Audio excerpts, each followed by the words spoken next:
하나님 주신 말씀은 마태복음 5장 13절부터 16절까지 말씀입니다. 마태복음 5장 13절에서 16절까지 말씀. 신약성경 300 신약성경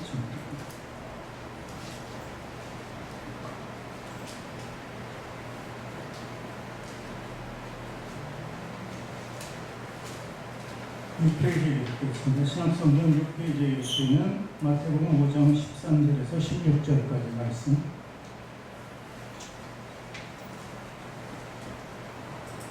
찾으셨으면 한 목소리로 같이 읽겠습니다. 너희는 세상의 소금이니 소금이 만일 그 맛을 잃으면 무엇으로 짜게 하리요?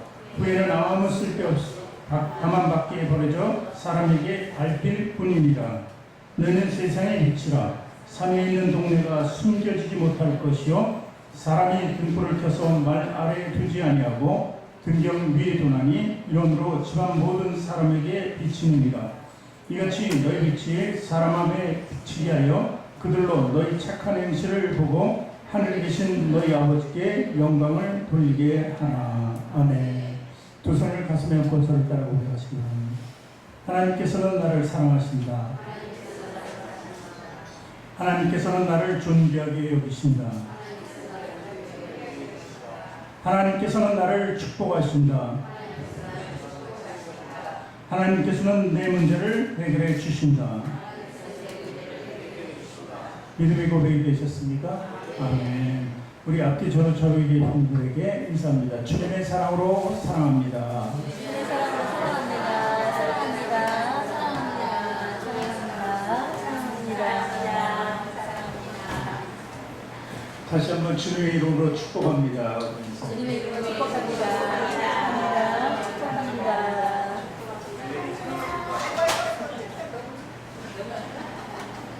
사랑이 좋아요? 축복이 좋아요? 사랑이 더 좋아요?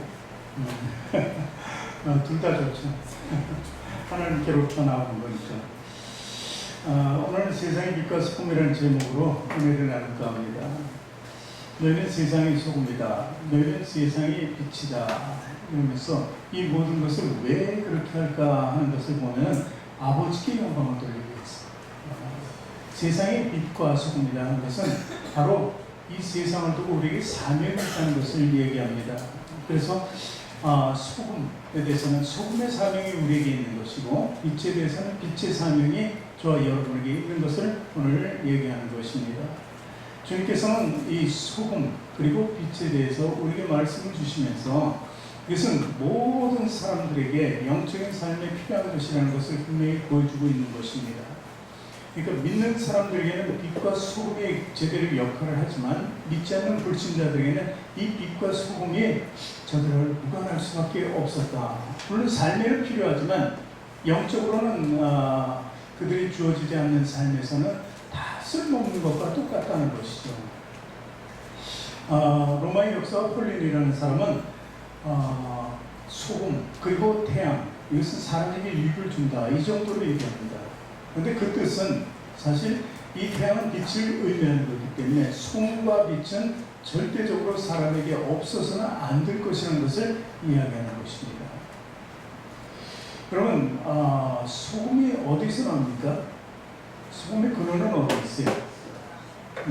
무엇을 통해서 소금이 생기는가 하는 것을 우리는 대체적으로 알고 있습니다.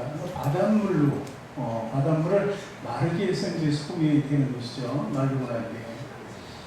지금 이 자리에 오늘 특별히 나와주신 분 중에서 강민자 성도님 남편 되시는 우리 동서님 나오셨어요. 저희 동서가. 저희 동서 집 앞에 보면 염전이 있어요. 지금 염전을 하는지 몰라도 계속 하나요? 그 앞에? 집 앞에 바로 염전이 쫙 펼쳐 있더라고요. 그 염전을 보면은, 이제 물을 가둬가지고, 그 물이 마르면 이제 소금이 되는 거예요. 보니까 그 소금이, 이렇게 생기는구나 하는 것을 직접 볼 수가 있어요. 여러분 직접 보신 분들 계시죠? 영상을 통해서 많이 보겠지만. 근데 이 사실 인류 문명도 이 소금과 아주 밀접한 관계가 있어요. 우리 강 하면은 비옥한 토지가 강과 연결되어 있는 걸 알아요. 강 하류 쪽에 보면 전부 바다와 같이 되어 있다는 것입니다. 그래서 이 바다는 이 강에서 내려온 모든 것을 정화시킵니다. 스스로 정화도 바다도 시키겠지만, 그렇다면 바닷물의 소금 분량이 얼마나 될까요? 프로테이지로 따지면 소금이 얼마나 들어있길래 그렇게 우리가 먹으면 짤까요? 여러분 집에서 소금을 조금 이렇게 타서 물을 마시면 굉장히 짜잖아요. 근데 바닷물의 염도라 그러는데 3.4% 정도 된다고 합니다. 소금이 3.4%. 그러니까 1리터의 물을 갖다가 말리면은 3.4%의 분량이 이제 소금 정도가 나온다는 것이죠. 그만큼 많이 증발을 시키고 말려야 되는 것을 얘기합니다. 어쨌든 이 3.4%의 소금이 바다를 정화시키고 온 물을 정화시키는 거예요. 그러니까 대단하죠, 그 역할이. 이런 기독교에 비춰보면은 사실 예수님 시대는 로마의 박해를 받았습니다. 그리고 네로 황제 때는 많은 사람들이 그리스도인들이 죽었어요. 짐승의 밥이 되고 그리고 십자가에 매달고 그렇게 해서 많이 죽였습니다. 그냥 기독교 말살 정책을 시킨 거죠. 그런데 그로부터 한 300년쯤 지났을 때 이 로마가 기독교를 국교로 받아들여요. 그렇게 탄압하고 많은 사람들을 말살시키고 죽였던 그 로마가 기독교를 나라의 종교로 만들어요. 다른 종교는 인정하지 않고 기독교를. 그때 당시에 기독교인들이 그럼 로마 전체에 얼마나 됐을까? 한 어느 정도 돼야지 국교를 삼을 수 있을까요? 한 51%는 돼야 되지 않을까요? 찬반에서? 그런데 전혀 그렇지 않습니다. 9% 정도 있다고 해요. 9%의 능력이 로마를 완전히 바꾸고 오늘날 우리 기독교가 존재하게 된 거죠. 그러니까 이 프로테이지로 얼마 되지 않지만 그 영향력은 굉장히 크다는 것입니다. 사실 우리나라를 보면 어떨까요? 우리나라가 제일 많다고 막 자부할 때 1200만 명 그리스도인이라고 했어요. 그리고 4분의 1 정도가 기독교를 믿었다 이렇게 본 것입니다. 4분의 1은 25% 정도입니다. 그럼 나라가 변화 안 되는 게 이상한 거죠. 그런데 실제로 들여다보면 그렇지 않다는 거죠. 점점 프로테이지가 알아보면 알수록 내려가는 거예요. 중복된 사람도 많고 그래서 내려가다 보니까 500만이면 10%입니다. 그런데 하나님께서 10% 정도 되면 9%인 로마가 기독교를 개종을 하고 종교화시켰는데 국교로 이 10% 정도면 우리나라도 대단한 거 아닙니까? 그런데 실상 보면 정말 세상의 소금, 세상의 빛, 그러니까 소금과 빛의 사명을 감당할 수 있는 사람이 10%는 아니라는 얘기죠. 교회를 다니는 사람은 10%가 될지 몰라도 그 안에 정말 사명을 감당하는 사람은 10%가 안 됩니다. 그러니까 9%가 안 되니까 어쩌면 우리나라가 지금 변화되지 않는지도 모릅니다. 얼마 전에 동성이나 이런 걸 반대하기 위해서 시위에 앞에 계속 반대하면서 시위들을 했습니다. 목사님이나 교회단체들이 했는데 지금 이 부천시 인구가 90만 명 정도 된다고 해요. 근데 거기서 나와서 하신 분들이 2,000명 정도. 많으면 2,000명. 그럼 몇 프로 되는 겁니까? 90만 명. 2%도 남짓되는 거예요. 그러니까 사실 어렵죠. 그래도 변화시킬 수 있었습니다. 무슨 법을 막을 수 있었다는 거예요. 2%만 나가도. 아직까지는 막은 거죠. 그러니까 그만큼 우리가 얼마나 한 뜻을 가지고 세상의 빛과 소금이 되는 것이 3.4%만 돼서 바다를 정화시킨 것처럼 우리도 그 정도 이상은 돼야 되지 않나. 그게 세상을 변화시키는 것 아닌가 이렇게 보는 것입니다. 어쨌든 우리 사명을 보면서 한번 마태복음 5장 13절을 한번 읽어봅니다. 같이 다시. 너희는 세상의 소금이니 소금이 만일 그 맛을 잃으면 무엇으로 짜게 하리요? 후에는 아무 쓸데없어 다만 밖에 버리죠. 사람에게 밟힐 뿐이니라. 그 소금이 역할이 있잖아요. 맛이라는 거죠. 맛. 이 소금의 사명은 맛이 분명히 나야 된다는 것입니다. 사실 그 고대 국가들이 이 소금을 굉장히 귀히 여겼습니다. 그래서 소금이 그렇게 쉽게 나는 것은 아니었어요. 생산하는 건 지금은 굉장히 쉬운데 그렇지 않았다는 거죠. 그래서 국가 간에 이 소금이 권력도 지배할 수 있는 만큼 됐었어요. 이 로마 시대 때도 예수님 시대 때 로마 군인들이 월급을 받았는데 대체로 무엇으로 받았냐면 소금으로 받았어요. 소금. 그만큼 중요했대요. 이 소금 때문에 전쟁을 일으키기도 했다는 거예요. 이 소금이 그만큼 귀했다는 것이죠. 그 소금을 영어로 뭐라 그럽니까? 썰트라고 하죠. 썰트. 그 그러면 봉급자들을 뭐라 그래요? 근로자들 영어로 셀러리맨이라고 해요. 셀러리맨. 이 두 가지가 원이 똑같습니다. 그러니까 로마 시대 때 소금을 월급으로 받은 것처럼 그 지금 공급자들을 다 셀러리맨, 셀러리, 그 월급을 소금이라는 것으로 의미할 수 있는 것입니다. 사실 소금이 얼마나 귀한지 지금 시대도 마찬가지입니다. 히말라야 산맥 쪽에 사는 그 아주 높은 고지대에 사는 분들은 소금을 구할 수가 없어요. 근데 거기 농작물이나 아주 특별한 작물들이 있기 때문에 그 사람들은 거기서 삽니다. 그래서 거기서 태어났기 때문에 또 그 환경적인 것에 맞춰서 살아가는 거예요. 근데 소금을 어떻게 구할까요? 소금 상인이 있습니다. 그 히말라야 쪽에 있는 그 원주민들이 팀을 이뤄서 소금을 사러 내려옵니다.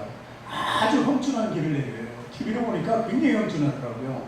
그 야크 같은 거 이렇게 짐을 들어야 되니까 그래서 데리고 내려온 거예요. 거기다 내려오다 보면은 막 죽기도 하고, 왜냐하면 길이 험난하니까 무너지고 절벽이나 이런 데 길 나는 거를 통해서 막 가니까.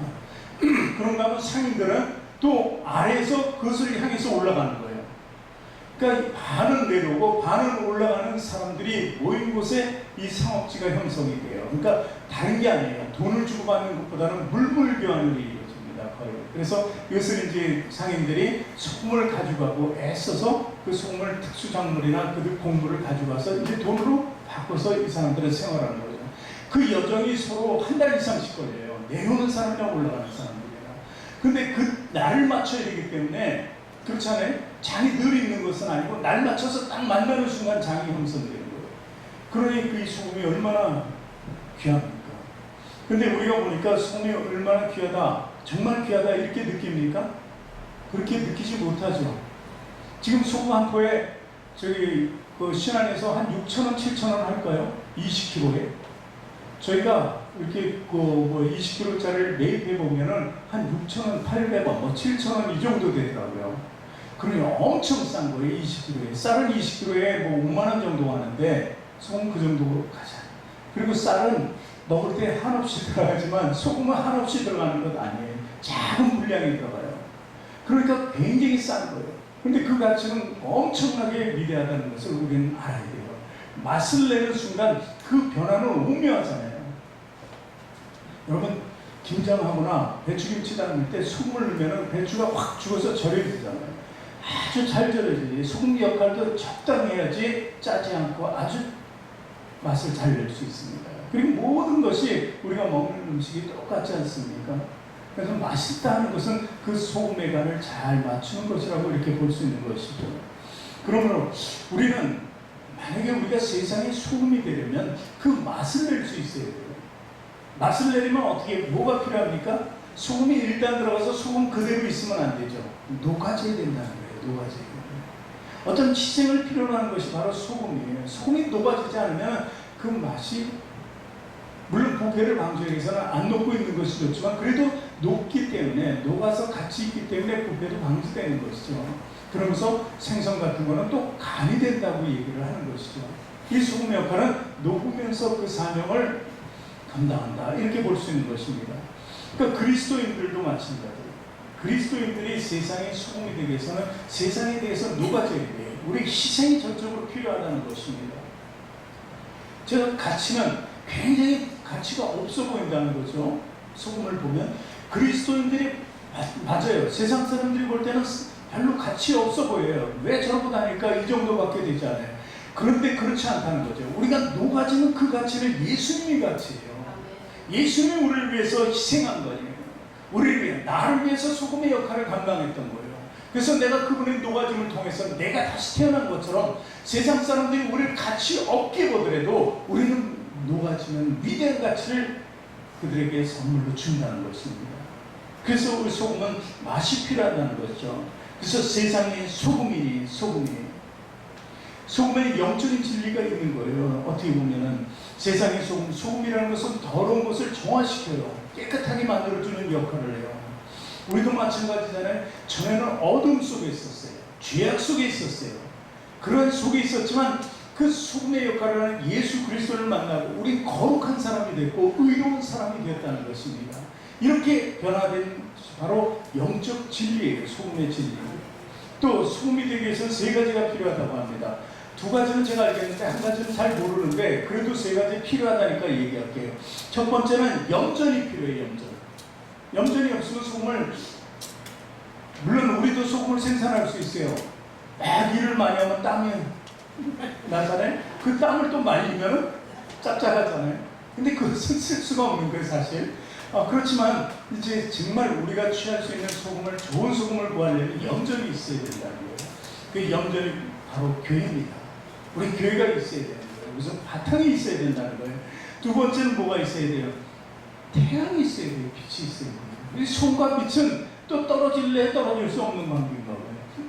빛이 줘야 돼요. 매일 비만 오면은 어떻게 됐어요? 그걸 덮어놓든지 어떻게 막든지 해야 될 것 같아요. 근데 태양빛이 있으면은 금방 증발해서 말라서 소금이 되는 거예요. 근데 제가 한 가지 모른다는 것은 세 번째인데, 바람이 필요하잖아요. 바람. 제가 설교 끝나면 이제 우리 동서한테 여쭤볼 거예요. 왜 바람이 필요하나?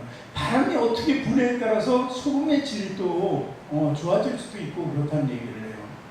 왜 바람인가?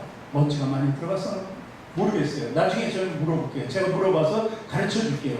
근데 이렇게 세 가지가 필요한 것입니다. 그래서 태양빛이 필요하다는 것은 바로 예수 그리스도가 필요하다는 것입니다. 바람이 필요하다는 건 우리 성령의 바람이 필요한 거예요. 그래서 이 하나님의 세 가지 영이 있어야만 돼요. 교회가 있어야 되고 예수 그리스도가 있어야, 성령님이 있어야 돼요. 이 모든 것을 주관하시는 하나님이 계셔야만 소금이 제대로 만들어질 수 있다는 것을 얘기하는 것입니다. 그래서 우리가 세상을 변화시키려면 이 세 가지를 통해서 우리가 잘 만들어야 돼요. 순도도 높고, 보통 보니까 3년 된 소금, 간수? 3년 간수라는 게 조금 많이 비싼 거 같으면 비싸게 비싸더라고요. 그것을 많은 사람들이 먹기를 권장을 하더라고요. 그냥 뭐 양념이 아니라 절이고 이런 데를 쓸 때는 그냥 소금을 쓰지만 실제로 먹는 데는 3년 간수를 한 좋은 소금을 먹으라고 이렇게 권장을 하더라고요. 그러니까 우리도 세상에 대해서 그들에게 먹이가 되려면 좀 이렇게 좀 잘 정제가 돼야 될 것 같아요. 3년 정도는 간수라고. 그냥 믿음도 없이 가서 전하려고 하지 말고 적어도 하나님 그리스도의 일이 된 것을 알 때, 그처럼 우리가 알곡이 되고 좀 많이 있고 겸손해지고 그럴 때 가서 전해야 된다는 거예요. 근데 그렇지 않고 뻣뻣해가지고 나만 잘났어, 내가 예수 믿고 구원받았다는 것만 전하는 게 아니에요. 스스로 내 삶에 그것이 녹아진 것을 그들에게 보여주고 그들을 녹일 수 있을 때 가능하다는 것이죠. 그래서 우리 사명은 바로 그런 사명이 있습니다. 철저하게 우리를 희생시키는 거예요. 우리 맛을 내기 위해서는 예를 들어서 이 믿지 않는 사람들이 우리 전도 대상이고, 그 사람들이 우리 잔치, 우리는 늘 잔치를 하잖아요. 그래서 우리 믿는 사람들은 이렇게 모이는 것 자체가 잔치예요. 그래서 서로 나누고 사랑을 나눌 수 있고 천국을 소유하는 거죠. 믿지 않는 사람들을 초대해요. 그러면 초대하는 초대자가 바로 소금이 되어야 된다는 것입니다. 그래서 그 사명을 감당해요. 불러놓고 우리가 소금의 역할을 감당하지 않고 맛을 내지 못한다면 아무 소용이 없다는 것입니다. 그래서 우리 천국잔치에 분명히 많은 사람들을 초대하고 그들에게 우리 희생을 보여주는 것, 우리 사랑과 섬김을 보여주는 그것이 바로 맛을 내는 비결이고, 그 맛을 낼 때 교회는 성장한다, 이렇게 보는 것입니다. 그리고 또 두 번째로 소금이 언약의 상징이라고 합니다. 언약의 상징. 이 소금은 부패하지 않게 한다고 그랬잖아요. 그래서 하나님께서 소금을 많이 들어서 얘기해요. 구약에 보면 우리 약속을 소금 언약이라고 이렇게 얘기해요. 민수기 18장 19절을 같이 읽어볼게요. 이스라엘 자손이 여호와께 거제로 드리는 모든 성물은 내가 영구한 몫의 음식으로 너와 네 자녀에게 주니 이는 여호와 앞에 너와 네 후손에게 영원한 소금 언약이라.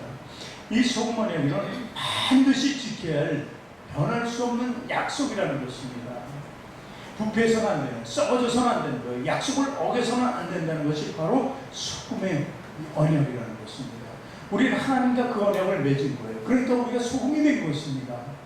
또 마가복음 9장 30절에 보니까 소금은 좋은 것이로되 만일 소금이 그 맛을 잃으면 무엇으로 이를 짜게 하리요? 너희 속에 소금을 두고 서로 화목하라. 서로 화목하라. 그러니까 어떤 분들과 서로 의견이 일치되지 않거나 서로 다투거나 이런 모습이 생길 때 서로 화목하기 위해서는 어떻게 돼? 서로 소금이니까 서로 녹아지는 것입니다. 녹아졌을 때 그 맛을 우리가 합성해서 함께 할 수 있다는 것이죠. 그래서 이 소금을 통해서 화목하라 이렇게 얘기도 하는 것입니다. 그래서 이스라엘의 많은 랍비들, 그때 이제 성경을 가르치고 하나님을 알려주던 그 선생님이라는 랍비들은 소금에 절인 사람이 되라 이렇게 얘기했다. 너희들은 소금에 절인 사람이 되라 그렇게 얘기했다. 그것이 바로 부패하지 않아야 된다는 것을 얘기해요. 소금과 함께 있으면 그 자기 정체성을 분명히 갖고 세상에 떼묻지 않고 하나님의 백성으로 자녀로 살아가는 부끄러움 없는 사람이 된다는 것입니다. 그래서 소금에 절인 사람이 되라고 이렇게 얘기했다는 것입니다. 그래서 예수님께서는 강조하시잖아요. 너희는 세상의 소금이다. 세상의 소금이다. 너희들은 절대 이제 타락하거나 부패해서는 안 된다는 거죠. 타락하거나 부패한 그 사람들을 오히려 너희들이 가서 그들을 구원해야 할 것을 얘기하는 것입니다. 자, 소금이 그렇다면 빛에 대해서 얘기하고 싶습니다. 빛. 너희는 세상의 빛이다 이렇게 말씀하시죠. 이 빛이라는 것은 모든 우리 창조물의 선구자가 되는 것입니다. 그 빛을 창조하신 분은 선구자예요. 창조주예요. 하나님이시죠. 창세기 보면은 1장 3절부터 쭉 5절까지 보면은 하나님이 빛이 있으라 그랬으니까 빛이 생긴 거예요. 그리고 빛을 또 통해서 빛과 어둠으로 나누라 그래요. 그래서 빛은 낮이고 어둠은 밤이라 이렇게 얘기하시는 거예요. 그러니까 이 선구자는 바로 하나님이시다. 누군가 이 빛을 창조했다는 것이죠. 시편 27편 1절 말씀 보니까 거기는 여호와는 나의 빛이요 나의 구원이다 이렇게 기록하고 있습니다. 그러니까 빛은 누구라고요? 하나님의 빛이에요. 그 하나님의 아들 예수 그리스도로 빛이에요. 내가 빛으로 이 땅에 오셨다고 그랬어요. 자, 그래서 이 빛이 생기고 나면서는 뭔가 갈린 거죠. 어둠과 빛으로 갈렸다. 그러니까 빛을 통해서 우리는 어떤 잣대를 만들 수 있는 거예요. 컴컴한 데서는 만져서 느낄 수는 있지만 그것이 정확히 사물이 무엇인지는 알 수가 없는 거예요. 그런데 빛이 비춰지면 분명히 알게 되는 거예요. 우리에게 생명인 예수 그리스도의 하나님의 빛이 있으니까 선과 악에 대해서 철저하게 구분하면서 그것을 지킬 수가 있었어요. 근데 사람들도 빛으로 선과 악을 구분을 할 수는 있어요. 근데 그리스도의 빛이 아니고 그냥 세상 빛이기 때문에 그것만 보이는 거죠. 그리스도의 빛이 있으면 그것을 지켜 행할 수가 있다는 거예요. 똑같이 국물이에요. 똑같이 이것이 컵에 있는 물이라고 보면 뭐 이 물을 마실 수 있는 사람은 바로 그리스도인이라는 거예요. 구분만 하는 것이 아니라 정확하게 나의 필요를 채울 수 있는 것, 선으로 악을 제하고 그럴 수 있는 것이 바로 참된 빛이라는 거예요. 그래서 참된 빛은 예수 그리스도다 이렇게 얘기하는 것입니다. 시편 119편 105절 보니까 주의 말씀은 내 발의 등이요 내 길의 빛이다 이렇게 얘기합니다. 이 말씀 무엇을 얘기합니까? 인생길을 비추한다. 인생길을 인도하는 것이 빛이다. 그렇잖아요. 제가 좀 전에 얘기했던 것처럼 세상 사람들은 인도하는 빛을 탐욕으로만 생각해요. 자기를 뭔가 채운 것으로만 보는 줄 알아요. 시각적으로. 근데 우리는 그렇지 않다는 거예요. 우린 영생을 위한 영원적인 삶을 그 빛으로 보는 거예요. 그렇기 때문에 우리 인생과 믿는 자의 인생과 믿지 않는 인생은 완전히 다른 길을 향해서 가는 거죠. 서로 다른 길을 가요. 반대로 가고 있어요. 누군가는 생명을 향해서 하나님께로 가는데 누군가는 저주와 사망의 길을 계속 가고 있다는 것을 의미합니다. 그래서 참빛과 거짓빛이 반드시 있다는 것을 이야기하는 것입니다. 그래서 빛은 스스로 빛을 낼 수 있는 것이 참빛이에요. 그래서 참빛이 예수님이시고 하나님이시라는 거죠. 우리도 빛을 내요. 빛을 받았으니까 빛을 소유할 수 있으니까 빛을 낼 수 있죠. 근데 우리 자체로 낼 수 있는 것은 아니에요. 어쩌면 주님께서 조명해 주시니까 우리가 빛으로 보일 수밖에 없는 것이고 어쩌면 또 반사체로 사용하기 때문에 다른 사람들에게 거룩한 진리의 빛을 보여줄 수 있게 되는 것이죠. 우리 스스로 빛을 만들어낼 수가 없어요. 왜냐하면 우리는 하나님이 아니고 예수님이 아닙니다. 그래서 하나님 예수님만이 빛을 자체적으로 발광하시는 분이다 하는 것이죠. 요한복음 8장 12절 말씀 읽을게요. 예수께서 또 말씀하여 이르시되 나는 세상의 빛이니 나를 따르는 자는 어둠에 다니지 아니하고 생명의 빛을 얻으리라. 여기서 말씀하시잖아요. 생명의 빛이라고요. 그저 낮과 밤을 밝히는 빛이 아니라 생명을 밝히는, 우리 영혼을 이끄는 그 길을 조명하는 것을 이야기하는 것입니다. 자, 그러면 이 생명의 빛이라는데 이 빛이 하는 일 세 가지를 간단히 말씀드립니다. 첫 번째는 어둠을 비친다는 거예요. 어둠이 있던, 어둠, 보이지 않던 것, 숨어있던 것들을 드러낸다. 이 빛을 드러낸다는 뜻이 드러낸다. 우리도 그 빛 앞에서 어떻게 했어요? 예수님 빛 앞에서 우리 걸 다 드러낼 수밖에 없었어요. 드러내버렸어요. 뭐래요? 우리 그 과거의 모든 죄악들을 드러낼 수밖에 없었어요. 그리고 수고하고 무거운 짐진 자들아 다 내게로 오라는 그 말씀을 통해서 그 비춰졌던 모든 죄악들을 다 주님께 내려올 수밖에 없었고, 그 인생의 무거운 짐들을 다 주님께 내려올 수밖에 없었던 거예요. 주님이 조명해 주니까 나도 발견하고 나도 소스라치게 놀라고 얼른 내놓을 수밖에 없었던 거예요. 세상 사람들 그 빛을 모르기 때문에 내놓을 수가 없는 거예요. 감추고 살 수밖에 없는 거예요. 그러니까 어둠 속으로 계속 달릴 수밖에 없는 거예요. 감춰야 되니까 끝까지. 아담이 그랬잖아요. 범죄하고 난 뒤에 하나님 피해서 숨었단 말이죠. 그것이 계속되는 것이 죄악된 사람의 운명이라는 말이죠. 그렇다면 우리는 아니죠. 우리는 이미 다 드러내고 내놓은 사람이라는 것입니다. 그래서 어둠을 비친다. 그래서 세상에 빛된 사람들은 그 어둠을 비치는 사람이 돼야 돼요. 많은 사람들이 그 어둠 속에 헤매고 있는 것을 우리가 비춰줘야 돼요. 봐봐, 내가 예수 그리스도를 알고 나를 알게 됐어. 당신은 아직 모르지만 내가 가르쳐줄게. 그 빛을 내가 조명해줄게. 당신의 앞길을 봐. 그러면 그들이 그 빛을 보고 그들도 볼 수 있거든요. 자신을 돌아보게 되는 거예요. 그리고 예수 그리스도의 참된 빛으로 인도될 수 있다는 것을 얘기합니다. 어쩌면요, 우리가 심판하는지도 몰라요. 좀 심하게 얘기하면 제가 가서 구원해주지 않으면 이 사람은 멸망으로 가요. 근데 가서 구원하면 이 사람은 생명을 얻게 돼요. 그것이 심판 아니면 뭐겠습니까? 내가 사랑하는 내 자녀도, 내 이 주변의 친척도, 내 이웃들도 내가 반드시 생명을 알고 내가 소금의 역할을 하고 빛의 역할을 할 수 있다면 그 어둠을 비춰주고 그들도 생명의 빛으로 나올 수 있게 해야 된다는 것입니다.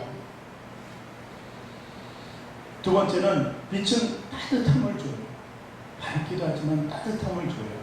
그래서 옛날에 음지, 그러니까 응달이 있고 양지가 있잖아요. 양지라는 표현이 뭐예요? 태양이 이렇게 비춰주는 것이잖아요. 뭔가 따뜻함을 느끼는 거죠. 이것이 바로 빛의 역할이에요. 빛이 쬐면 아주 따뜻해요. 추운 겨울에 이제 집에 거실에 있는데 유리를 통해서 쫙 빛이 들어가 봐요. 한참 동안 빛이 있던 자리에 가서 앉아보면 따뜻하잖아요.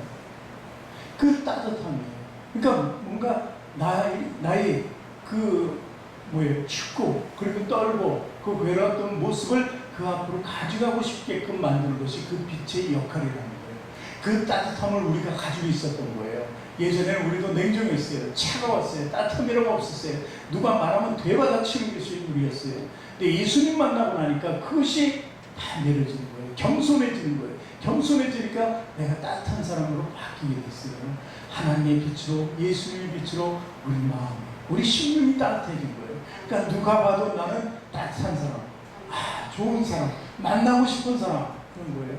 내가 양지가 되니까 만나고 싶은 사람, 가서 같이 하고 싶은 사람으로 바뀌게 되는 거 아니에요? 우리 성도들끼리도 이 마음이 있어야 돼요. 그래야지 서로 거부하지 않고 어떻게 하면 만날까?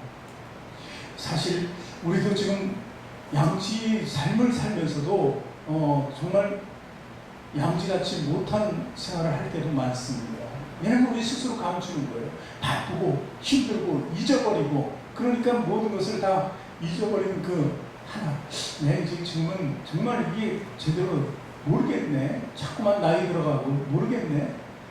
그리고 바쁘니까 또 자꾸 잊어버리네. 이러지 마세요. 제가 누군가에게 전화하라 그랬는데 전화한 사람이 있냐고 물어봤을 때 일주일 지났는데 하나도 없더라고요. 네. 그 다음에 그 주에는 전화번호 물어보는 사람이 있더라고요. 그러니까 이 말씀 잘 깊이 새겨 들으세요. 성도들이 누가 갑자기 안 보이면 그 양지의 마음이 있으면, 우리가 따뜻함이 있으면 연락해야죠. 그렇지 않습니까? 그것이 전도 앞서서 우리가 특별히 해야 할 일이에요. 그것이 바로 우리가 하나가 될 수 있고 합력해서 선을 이룰 수 있는 거니까. 그래서 우리는 따뜻함을 통해서 항상 누가 봐도 좋은 사람이라고 그래야 되는 거예요. 하나님께서 빛을 창조하시고 뭐라고 하셨냐면 하나님 보시기에 좋았더라 하는 거예요. 좋았더라. 우리가 빛이 되면은 하나님 보시기에 참 너는 내가 보기에 참 좋다. 그 사람을 만들 때는 2배로 좋다. 보시기에 심히 좋았더라 하시잖아요. 그 사람, 우리가 그 대상이 되어야 된다는 거예요. 처음에 만드는 아담 하와는 너무나 하나님께 순종한 사람이었어요. 그런 사람처럼 우리는 따뜻함을 가지고 있어야 된다는 것입니다. 그리고 우리 교회가 따뜻함을 가지고 많은 사람들에게 베풀 때 온정이라고 했잖아요. 온정, 따뜻한 사랑을 베푸는 거죠. 이 베풀 때 또 우리의 역할을 감당할 수 있게 된다는 것입니다. 또 빛의 마지막 세 번째는 방향을 제시해요. 방향. 여러분, 등대가 무슨 역할을 한다고요? 방향을 제시합니다. 그러면 이 한밤중에 우리가 자동차를 운전하는 사람 알죠? 밤이 되면 뭐부터 해요? 자동차? 전조등을 켜죠. 라이트를 킨다는 것이죠. 왜 킬까요? 내가 가는 방향을 정확하게 알기 위해서라는 것이죠. 빛이 없으면 방향을 모르는 거예요. 우리들은 이미 예수 그리스도를 통해서 제대로 된 빛을 받았기 때문에 우리가 가는 길을 밝혀볼 수 있어요. 밝히. 그리고 그 길은 어느 길이에요? 하나님께로 나가는 길이 있고 생명의 길로 갈 수 있는 거예요. 그 빛을 보니까, 근데 세상 사람들은 보지를 못해요. 그냥 빛은 있을 때 그 빛은 가짜 빛이니까 그 거짓의 빛만 쫓아다니니까 물욕과 탐욕만 생기는 것이고, 그런데 그들에게 올바른 빛을 제시해줘야 되는 거예요. 그거 다 아무 소용 없어. 오늘 밤에 네 영혼을 하나님이 찾아가면 그거 네가 가지고 있는 거 누구 것이 되겠냐고 이렇게 말씀하셨잖아요. 그것을 위해서 살지 말라는 거예요. 육신을 위해서 살지 말라는 거예요.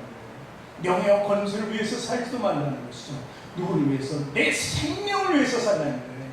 정확하게 나의 삶을 위해서 살아가는 거예요. 그것을 알려주려면 올바른 길을 제시해야 되는 거예요. 우리가 전도할 때 길을 제시해야 되고, 그럼 그 길을 알고 발견하게 되고 보게 되면 그는 그 빛을 향해서 나갈 수밖에 없는 거예요. 누구나 결정을 합니다. 어떤 길로 갈지 우리가 결정한 것처럼 많은 사람들에게도 그 모든 것을 보여주고 결정하게 하면 생명으로 나간다는 거예요. 그러니까 우리 그 역할을 잘 감당할 수 있게 된다는 것입니다. 그래서 오늘 마지막 절 말씀 보니까 본문에 이같이 너희 빛이 사람에게 비치게 하여 그들로 너희 착한 행실을 보고 하늘에 계신 너희 아버지께 영광을 돌리게 하라는 거예요. 너희 빛이 사람 앞에 비치게 되면 무엇을 본다고요? 그들이 우리의 착한 행실을 본다는 거예요. 그러기 위해서는 우리가 소금처럼 녹아져야 돼요. 그 삶이 되어졌는지 그들에게 보여줘야 돼요. 그리고 우리가 가는 길이 온전한 올바른 길인지, 외식적으로 보여주는 길이 아니라 참된 길을 보여줘야 돼요. 세상에 얽매여 살면서 그리스도인이라면서 그러면서 그들을 인도하려고 하는데 되겠어요? 오히려 손가락질 당하는 거죠. 우리가 어렵고 힘들고 고난이 와도 제대로 된 올바른 길을 간다면 많은 사람들이 자기도 그 고난 속에서 그 길을 가고자 할 것이라는 거죠. 아프리카 엘본산이라고 있습니다. 거기 사는 원시인들, 원주민들이죠. 늘 아침에 동이 트면 다 동이 트기 전에 일어나가지고 동이 트는 태양을 향해서 막 심호흡을 한다고 해요. 그들은 이 태양의 빛이 자기의 힘인 거예요. 그렇게 해야만 하루를 건강하게 살 수 있다고 보는 거예요. 그 빛을 놓치게 되면, 떠오르는 빛을 놓치게 되면 하루가 무의미한 것처럼 생각되는 것이죠. 바로 그들이 그래서 태양을 떠오르는 신이라고 하는데, 그래서 라이징 갓이라고 해요. 떠오르는 하나님 이렇게 얘기해요. 그들 말로는 몽구라고 그러는데, 어쨌든 이들은 그게 일상화되어 있는 거예요. 그렇죠. 우리도 그것이 바로 일상화되어야 한다는 것입니다. 이런 말씀 기록되어 있습니다. 말라기서 4장 2절에 이제 관자들한테 이제 많이 이 기도를 하는데 같이 읽겠습니다. 내 이름을 경외하는 너희에게는 공의로운 해가 떠올라서 치유하는 광선을 비추리니 너희가 나가서 외양간에서 나온 송아지같이 뛰리라. 이 아프리카 일본에 사는 사람들은 어떻게 하나님을 알았는지 몰라요. 매일 나가서 이러고 있잖아요. 그러니까 늘 건강하게 살 수 있다는 것이죠. 여기서 열을 경외하는 자에게는 공의로운 해가 떠오른다는 것은 물론 치료하는 그 목적이 있겠지만 지금 말씀을 통해서 그렇지 않다는 게 우리 삶을 모든 것을 주관해 주시고 인도해 주시는 그 해라는 거예요. 그러니까 우리는 하나님의 빛, 예수님의 빛을 떠나서는 살 수 없고 우리가 만약에 지냈다면 그 빛은 누구에게도 보여주게 되어 있어요. 우리 선한 행실 때문에 보여주게 되어 있는 거예요. 우리 믿음은요 우리 스스로만 볼 수 있는 것이 아니에요. 많은 주변의 사람들이 보고 있다는 거예요. 사단도 보고 있어요. 사단이 우리 믿음이 생기면 생길수록 더 우리를 적으로 생각하고 우리를 공격하려고 한다는 거죠. 그래서 믿음이 뛰어난 자들 보면 고난도 많아요. 왜냐하면 사단이 늘 공격하니까 사방으로 우겨싸려고 하잖아요. 그런데 이길 수 없는 것은 바로 우리 안에 빛과 소금이 있기 때문에 그래요. 그것은 예수님이 주신 것이고 하나님이 주셨기 때문에 그들도 어떻게 범하지 못하는 거예요. 범접할 수가 없는 거죠. 그냥 보고만 있는 거예요. 어떻게 손을 못 써요. 그런데 우리가 빛된 것을 잠깐 잊고 소금의 맛을 잃어버리면 그 사단은 언제든지 우리를 공격할 수 있게 된다는 거예요. 오늘 13절 말씀 다시 한번 읽어봅니다. 너희는 세상의 소금이니 소금이 만일 그 맛을 잃으면, 그러니까 맛을 잃지 말라는 얘기죠. 무엇으로 짜게 하려, 무엇으로 너희 역할을 감당할 수 있게 하느냐는 것이죠. 그렇다면은 그렇지 못하다면 아무 쓸데없어 다만 밖에 버려 사람에게 밝게 뿌리리라. 제가 소금 밖에 버린 적이 있어요. 예전에 미신 믿는 사람들은 집에 쓸데없는 사람은 가운데에 소금 뿌리죠. 왜 뿌리는지 모르겠어요. 근데 저도 밖에 소금을 뿌릴 때가 있는데 한겨울에 뿌립니다. 한겨울에. 왜 뿌려요? 눈이 오고 얼음이 얼면은 소금 쫙 뿌리면은 밖에 버려진 소금도 소금의 역할이 있는데 지금 밟히는 소금은 아니라는 거예요. 쫙 뿌리면은 소금의 온기가 있어요? 없어요? 없잖아요. 근데 누가요? 그렇죠? 이 소금의 역할은 대단한 겁니다. 그 어느 것도 녹일 수 있는 따뜻함이 있어요. 빛만 있는 줄 알았더니 소금도 있다는 거예요. 바로 우리에게 그런 능력이 있는 거예요. 우리의 능력을 몰랐어요? 이제 알게 된다면 우리는 발휘해야죠. 빛과 소금의 역할은요, 최고의 하나님이 주신 가치 있는 능력을 표현할 수 있는 방법이에요. 그리고 그 능력이 우리에게 있다는 것입니다. 어느 날 성냥하고 양초가 만났어요. 근데 성냥이 양초에다 이제 불을 붙여야 되잖아요. 성냥의 사명은 뭐예요? 불을 붙이는 거고, 양초는 자기 몸을 태우는 거예요. 그래서 밝게 해주고 또 따뜻하게 해주고. 이 양초는 두 가지 역할을 하죠. 그러니까 양초가 성냥개비가 탁 오니까 오지마 그러죠. 왜? 그랬더니 네가 나한테 불 붙이면 나는 아주 견딜 수가 없어. 계속 나는 타고 있어야 되잖아. 난 너무 힘들어. 오지마 그러니까 야, 나도 너한테 가기 싫어. 너 없으면 내가 불 붙일 이유도 없는데 나도 고통이 굉장히 심한 거야. 그러니까 나를 좀 이해해. 그러니까 양초가 할 수 없네. 너는 그래도 나는 오래 살지만 너는 잠깐 있다가 없어지는데 그래도 나를 위해서 이렇게 왔으니 그러면서 화해했다는 얘기예요. 서로 필요하다는 것을 서로 알게 됐다는 것입니다. 우리가 잠깐이든 장시간이든 이 주를 위해서 생되기를 원해요. 그 삶이 바로 오늘 그 삶이라는 거예요. 다시 한번 마지막으로 한 번 더 읽습니다. 마태복음 5장 16절. 이같이 너희 빛이 사람 앞에 비치게 하여 그들로 너희 착한 행실을 보고 하늘에 계신 너희 아버지께 영광을 돌리게 하라. 그리스도인들은 소명을 받은 자예요. 그리고 소명에 따른 상급도 받는 자예요.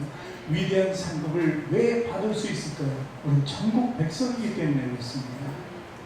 오늘도 그 좋으신 하나님께서 우리 빛과 소금의 역할을 감당할 수 있도록 우리에게 능력 주십니다. 그 능력 안에서 우리는 무엇이든 할 수 있습니다. 그런 위대한 가치를 지닌 우리 성식의 성도들이 다 되시길 주님의 이름으로 축원합니다.